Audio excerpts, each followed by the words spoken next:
Hello, कैसे हैं सभी। उम्मीद करती हूँ सभी बहुत अच्छे होंगे। आज की जो डीएम एंड डीएफ की एनर्जीज़ आ रही हैं वो कुछ ऐसी हैं कि डीएफ ने खुद को ना एक साइड करना शुरू कर दिया है, अलग होना शुरू कर दिया, कटाव महसूस कर रहे हैं डीएफ्स लोगों से। और ये एक तरीके से उनके लिए अच्छा भी है, बिकॉज़ वो सामने से दूसरों का चेहरा मान लो उन्होंने पहचान लिया है, या लोगों की नीयत उन्होंने पहचान ली है कि लोग कैसे हैं, क्या करते हैं। वो डबल फेस्ड रहते हैं, जब उन्हें काम पड़ता है वो क्या करते हैं, जब उन्हें काम नहीं होता है तब वो क्या करते हैं। तो सारी चीज़ जो है वो डीएफ पहचान चुके हैं और अब अलग होना शुरू हो गए हैं। तो अच्छा है डीएफ के लिए, एटलीस्ट अलग रहेंगे। अब मैं बिल्कुल ऐसा नहीं कह रही कि अलग हो जाओ और दुनिया ही छोड़ दो, नहीं, और भी लोग हैं दुनिया में, एक्सपीरियंस लेते रहो, ठीक है। आप नए लोगों से कांटेक्ट करो, तो ऐसे आप जुड़े भी रहोगे कुछ लोगों से आप हट भी जाओगे। और हटना इन द सेंस वो कम्प्लीटली तो आप कट नहीं कर सकते। मान लो आपकी फैमिली है तो आप कम्प्लीटली तो कट नहीं कर सकते ना, आपकी फैमिली में आपको रहना पड़ेगा, तो उनके साथ सेटलमेंट हो सकता है, बस, है ना। जैसे कार्मिक हो गए तो कार्मिक सेटलमेंट हो सकता है। तो ऐसे शुरू कर दिया है डीएफ ने रहना, बिकॉज़ उन्हें पता चल गया है कि लोग कैसे हैं, क्या करते हैं। अब उन्होंने खुद के बारे में सोचना शुरू कर दिया है। तो बहुत अच्छी बात है कि डीएफ अब अपने लिए सोचने लगे हैं, अपने बारे में, कि अब मैं हूँ पहले, उसके बाद में लोग हैं। अब वो मैं इतना सर नहीं चढ़ाना है कि सिर्फ मैं रह जाए, नहीं। मैंने आपको शुरू से बताया है कि सबसे पहले नंबर पे आपके गॉड होते हैं, भगवान होते हैं, जिन्हें भी आप मानते हो वो होते हैं, ठीक है। सेकंड नंबर पर डीएफ है, ठीक है, यानी आप खुद। थर्ड नंबर पर डीएम है, डीएम से पहले ही आप आ गए हो, ठीक है। तो थर्ड नंबर पर डीएम है। फोर्थ नंबर पर आपकी फैमिली, आपके फ्रेंड्स, बिल्कुल क्लोज वंस।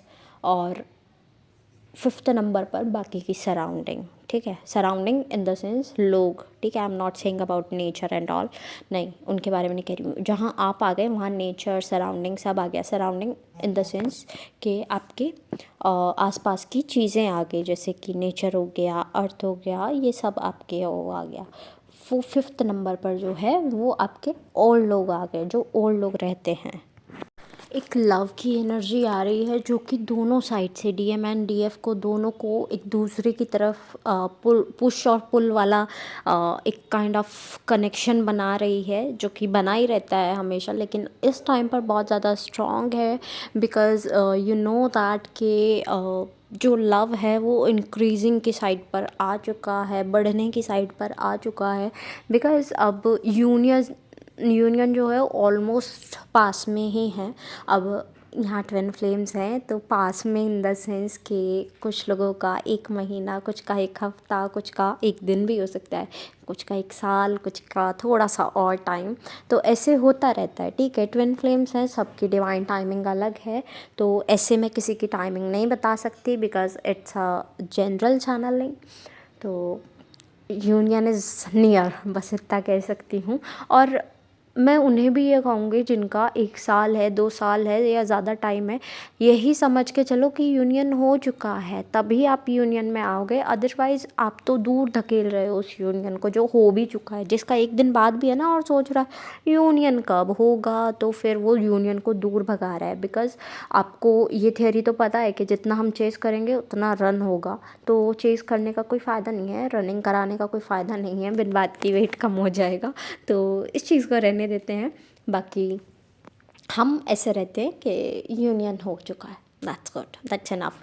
एक दूसरे के साथ हील हो रहे हैं, एक दूसरे के साथ में रह रहे हैं, एक दूसरे के साथ में हैं इस टाइम पर, ठीक है। बिकॉज़ वो एक सेंस फील हो रहा है डीएफ्स को कि हाँ, उनके डीएम उनके पास में हैं, और दैट्स गुड कि आपको ये फ़ील हो पा रहा है। जिनको फ़ील नहीं हो रहा है उनके लिए भी ओके है यार, अपने लिए टाइम मिला है, अपना टाइम थोड़ा सा इन्वेस्ट करो अपने ऊपर, ठीक है, हीलिंग में लगाओ अपनी।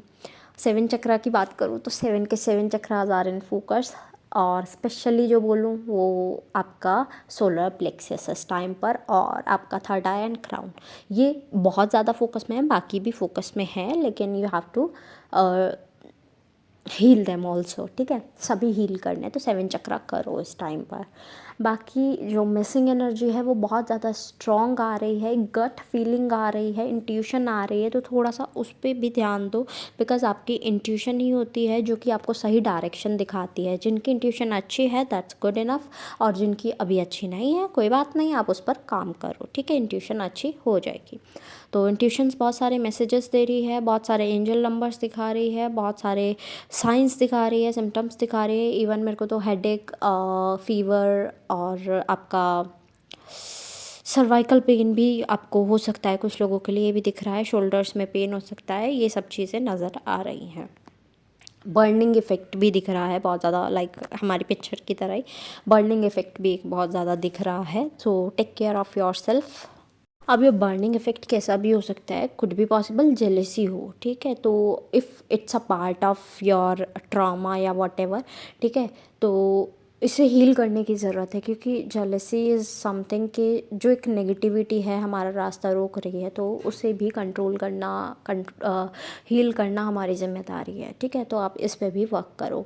हो ओपोनोपो प्रेयर मैं आई थिंक डेली ही बोल रही हूँ, आप अपने लिए करना शुरू कर दीजिए, it will be good for you. और आपसे सेल्फ लव के लिए तो बहुत ज़्यादा इम्पॉर्टेंट है कि आप हो ओपोनोपो प्रेयर करना शुरू कर दो, सिर्फ अपने लिए। आई एम नॉट सेइंग किसी और के लिए, डीएम के लिए, किसी के लिए नहीं कह रही मैं, सिर्फ अपने लिए करना शुरू कर दो। इससे क्या होगा, सेल्फ लव में इंक्रीमेंट होगा आपके, और आप जो ट्रॉमा अपना लेकर बैठे हुए हैं, शायद वो होना भी नहीं चाहिए था यार। देखो, आई एम नॉट सेइंग कि किसी का किसी स्केल पर ट्रॉमा है या किसी स्केल पर ट्रॉमा नहीं है, तो वो ज़्यादा है या कम है वो आप नाप रहे हैं, आपके इमोशंस हैं, ठीक है। आप ही बता सकते हो, या आप मतलब आप ही देख सकते हो वो ज़्यादा है कम है कैसे है। तो हम किसी को नहीं कह सकते कि आपका ट्रॉमा तो ज़रा सा है, आपका तो इतना बड़ा ट्रॉमा है, नहीं, हम ये सब नहीं कर सकते। बिकॉज़ किसी की छोटी सी चीज़ भी क्या पता उसे कितना हर्ट कर रही हो, तो we can't say anything about it. So अगर आपके पास भी कोई ऐसा पर्सन आता है जिसको काइंड ऑफ सजेशन की ज़रूरत है, तो सजेशन दो, निकल जाओ। जजिंग पार्ट आपका है ही नहीं, ठीक है, जजमेंट नहीं देना है अपना कि ये तो छोटी सी बात है, ऐसा नहीं करना है। छोटी सी बात है, बड़ी सी बात है, जैसी भी बात है, आप सिर्फ अपना सजेशन दो, निकल जाओ। जिसके ऊपर है, मतलब जो भी पर्सन है उसके ऊपर है कि अब वो सजेशन को काम में लेगा नहीं लेगा, या फिर कोई और सजेशन के लिए जाएगा और वो ट्राई करेगा, ठीक है। तो ये उस पर्सन पर है, आपका कोई भी हक नहीं बनता किसी को जज करने का कि आपका तो ज़रा सा ट्रॉमा है, आपका तो बड़ा सा ट्रॉमा है। नहीं, हम नहीं कह सकते। क्या पता किसको क्या महसूस हो रहा है, वो किन इमोशन से डील कर रहा है, कितना इमोशनल पर्सन है ना। क्योंकि ऐसा होता है कि कुछ ना, मान लो कोई कुछ कह दे, किसी को वो भी बुरा लग जाता है, और कोई कुछ ना कहे, है ना, और मतलब वो साइलेंट ट्रीटमेंट दे, वो भी बुरा लग जाता है।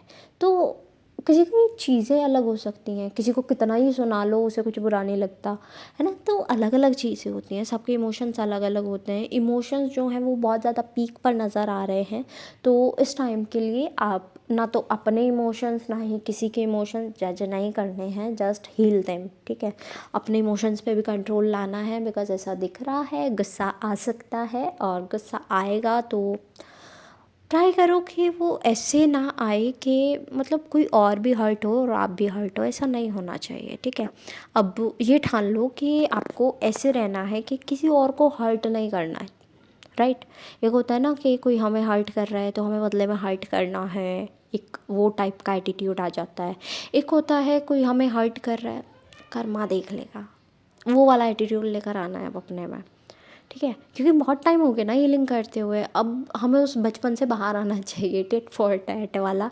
स्टैंड लेने के लिए कभी मना नहीं करा, लेकिन स्टैंड लेकर किसी और को परेशानी हो, दुख दर्द हो, भाई वो वाला नहीं करना है, ठीक है। स्टैंड लिया अपना और आगे बढ़ गए। अभी कुछ टाइम तक आई विल एडवाइज़ कि आप फालतू चीज़ों में मत उलझना, मतलब कोई भी लड़ाई झगड़ा किसी और का हो रहा हो उसमें अपना कोई भी बात बोलना अभी मत करना। बिकॉज़ अभी थोड़ा सा टाइम जो है वो डीएम भी फ्रस्ट्रेटेड इरिटेशन की एनर्जी से गुज़र रहे हैं, बिकॉज़ ऑफ कार्मिक्स वो वहाँ से निकले हैं, तो उन्होंने वो एनर्जी उन्हें दी है। तो कोई बात नहीं, ये एनर्जी उनकी है, लेकिन ये आप पर भी इफ़ेक्ट करेगी, एज मिररिंग होती रहती है, तो आप पर भी इफ़ेक्ट करेगी। लड़ाई झगड़ा हुआ, आपने अपना स्टैंड दे दिया, मतलब अपना बोल दिया कि ये चीज़ ऐसे नहीं ऐसे होनी चाहिए थी, थोड़ा सा टाइट आवाज़ में तो ऐसा फिर वो थोड़ा सा बढ़ जाएगा। तो चीज़ों को कंट्रोल रखने के लिए ट्राई करो कि अभी आप किसी चीज़ में मत उलझो, अपना रिलैक्स करो, अपनी हीलिंग करो, अपना मज़ा करो। इस टाइम पर वाटर इनटेक इंक्रीज़ कर देना बिकॉज ऑफ इमोशंस हाई हो रहे हैं and new beginning is there. तो उसके लिए स्पेस क्रिएट करना शुरू कर दो बिकॉज जब तक आप स्पेस क्रिएट नहीं करोगे वो न्यू बिगनिंग नहीं आएगी। और न्यू बिगनिंग को आना ही है बिकॉज जितना डिले आप करवाओगे उतना ही आप फिर फंसते चले जाओगे। फंसता इन द सेंस कि आप ही सोचोगे कि यार न्यू बिगनिंग आनी थी अभी तक नहीं आई। एट लास्ट जितने भी सॉन्ग्स मुझे चैनल हुए हैं I will mention in the description box, आप अपने मैसेजेस वहाँ से भी ले लीजिएगा।